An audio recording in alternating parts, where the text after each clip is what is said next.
मेरा सवाल ये है कि अभी ऑडिट का लास्ट मंथ चल रहा है, तो जितने भी सीए हैं या फिर अधिवक्ता लोग हैं जो भी टैक्सेशन का काम करते हैं, उन सभी को अभी जो फाइल होना है उसमें क्या क्या मेन पॉइंट्स है जिसको ध्यान में रखना बहुत ज्यादा जरूरी है, जो लास्ट डेट है वो क्या है, ये सारी चीजें थोड़ा प्लीज बताएं। मेरे जितने भी लोग देख रहे हैं आपको, जितने भी चार्टर्ड अकाउंटेंट हो या फिर जो भी टैक्सेशन का कार्य करते हैं, प्लीज।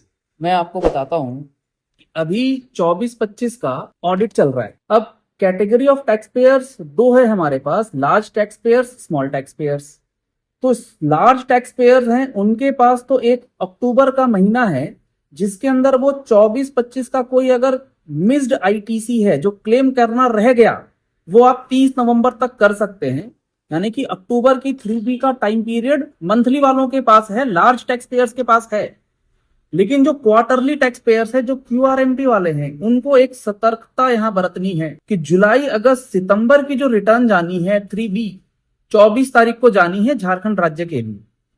तो 24 अक्टूबर से पहले आपको वो रिकंसिलिएशन करके अपना आईटीसी क्लेम कर लेना है, और आपके लिए as a QRMT tax payer 30 नवंबर का टाइम पीरियड एप्लीकेबल नहीं हो पाएगा, क्योंकि 30 नवंबर को जब आप 3B भरने लगेंगे तो आपको अलाउ नहीं किया जाएगा अक्टूबर की 3B फाइल करने की।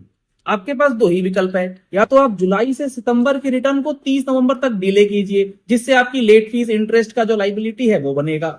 और अगर आप जुलाई, अगस्त, सितंबर की रिटर्न में क्लेम नहीं करते हैं तो वो दावा आपका फिर वेस्ट हो जाएगा, आप कर नहीं पाएंगे अक्टूबर से लेकर दिसंबर क्वार्टर में, क्योंकि उसकी रिटर्न जाएगी जनवरी में और 30 नवंबर का टाइम निकल चुका।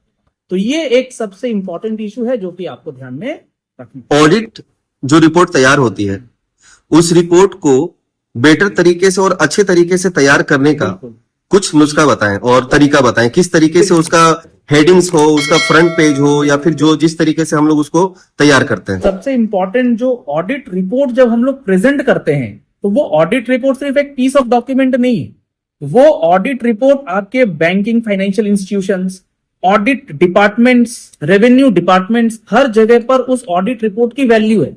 तो जब आप ऑडिट रिपोर्ट बनाएं तो आप ये इंश्योर करें कि पार्टियों से साइन हो जाए। कई लोग करते हैं SD करके अपलोड कर देते हैं, that is not the correct way. आपको प्रॉपर स्कैन करके प्रॉपर सिग्नेचर के साथ ऑडिट रिपोर्ट्स अपलोड करनी चाहिए, ताकि पार्टी को भी पता हो कि आपने क्या बैलेंसेस कैरी फॉरवर्ड करे हैं, क्या प्रॉफिट एंड लॉस अकाउंट के अंदर प्रॉफिट दिखलाया है। दूसरी चीज, जब हम लोग ऑडिट रिपोर्ट तैयार करते हैं तो उसके अंदर काफी सारे क्लॉजेज हैं जो कि हम लोगों को फिल करना होता है, और उन क्लॉजेस को प्रिपेयर करने के लिए आपको अपने बुक्स ऑफ अकाउंट्स का प्रॉपर एनालिसिस और डिटेल्ड कवरेज जो है वो पता होना चाहिए।